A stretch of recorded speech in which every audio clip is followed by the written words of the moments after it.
ভাই, তুমি কি কখনো আগুনের পাশে দাঁড়িয়েছ? মাত্র 1 সেকেন্ডের জন্য হলেও হাতটা যদি আগুনের কাছে রাখো, সহ্য করা যায়? না ভাই, 1 সেকেন্ডও যায় না। কিন্তু জানো, এই দুনিয়ার আগুন জাহান্নামের আগুনের তুলনায় 70 গুণ কম গরম। একবার ভাবো, সেই আগুনের কষ্ট কেমন হবে। আপনারা দেখছেন কবরের আজাব ইউটিউব চ্যানেল। আজ আমরা আলোচনা করব জাহান্নামের কঠিন আগুন নিয়ে। 1. জাহান্নামের আগুনের ভয়াবহতা। রাসূল সাল্লাল্লাহু আলাইহি ওয়াসাল্লাম বলেছেন, এই দুনিয়ার আগুন হচ্ছে জাহান্নামের আগুনের 70 ভাগের 1 ভাগ। মানে বুঝেন ভাই, এই যে দুনিয়ায় আগুনে কিছু পুড়লে আমরা চিৎকার করে উঠি, সেই আগুন জাহান্নামের আগুনের তুলনায় কিছুই না। কল্পনা করো, 1 ফোঁটা আগুনে আমরা সহ্য করতে পারি না, আর সেখানে পুরো শরীর ঘিরে আগুন জ্বলবে, মাথা থেকে পা পর্যন্ত। 2. জাহান্নামের আগুনের জ্বালানি। কোরআনে আল্লাহ তাআলা বলেছেন, তোমাদের এবং তোমাদের তৈরি মূর্তিগুলো হবে জাহান্নামের জ্বালানি।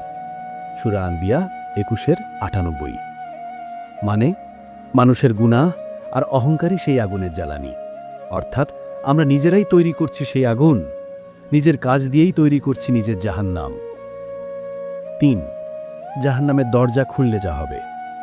কোরআনে আল্লাহ বলেন, যখন জাহান্নামকে দূর থেকে দেখা যাবে, তার গর্জন শুনে মানুষ ভয়ে কাঁপবে। সূরা আল ফুরকান 25-12। ভাই, এই আগুন শুধু তাপ না, এটা একটা জীবন্ত শক্তি। তার গর্জন, তার শব্দে মানুষ ভয়ে হারিয়ে যাবে।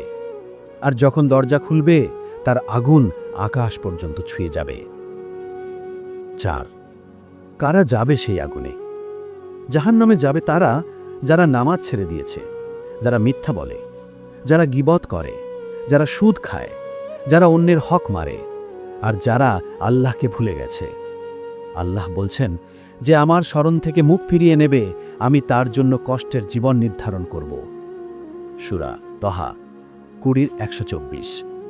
ভাই, যে মানুষ আল্লাহকে ভুলে যায়, সে নিজের আগুন নিজেই জ্বালিয়ে রাখে। 5. জাহান্নামে কেমন শাস্তি হবে?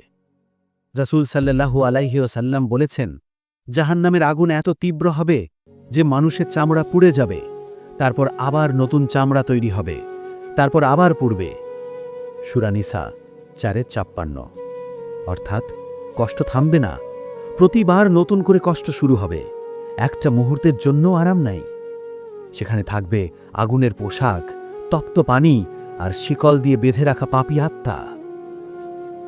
6. মুক্তির পথ। কিন্তু ভাই, এই আগুন থেকে বাঁচার দরজা এখনো খোলা। নামাজ পড়ো, আল্লাহর ভয় রাখো, গুনাহ থেকে দূরে থাকো, আর প্রতিদিন বলো আস্তাগফিরুল্লাহ। কারণ যে আল্লাহ আগুন তৈরি করেছেন, তিনি তোমার জন্য জান্নাতও তৈরি করেছেন। 7. শেষ মুহূর্তের ভাবনা। ভাই, একদিন আমাদের চোখ বন্ধ হবে, মাটি আমাদের ঢেকে ফেলবে, তারপর শুনবে, তুমি নামাজ পড়েছিলে, তুমি আল্লাহকে চিনেছিলে। সেই দিন যদি আমরা বলতে পারি, হ্যাঁ, আমি আল্লাহর পথে চলেছি, তাহলে আগুন ছুঁতে পারবে না। ভাই ও বোনেরা, জাহান্নামের আগুন কোনো গল্প না, এটা সত্য। এই সত্য মনে রাখো, আর জীবনে গুনাহ থেকে দূরে থাকো। কারণ আজ তুমি আগুন থেকে বাঁচতে পারো, কিন্তু কিয়ামতের আগুন থেকে কেউই পালাতে পারবে না, যদি আল্লাহ না চান। আল্লাহ আমাদের সবাইকে সেই আগুনের শাস্তি থেকে হেফাজত করুন, আমিন। প্রিয় ভাই ও বোনেরা, আজ আমরা এখানেই শেষ করছি। আল্লাহ আমাদের সবাইকে হেদায়েত দান করুন। ভুল হলে ক্ষমা করে দেবেন। আপনাদের দোয়া এবং ভালোবাসা সব সময় কাম্য। আসসালামু আলাইকুম ওয়া রাহমাতুল্লাহ।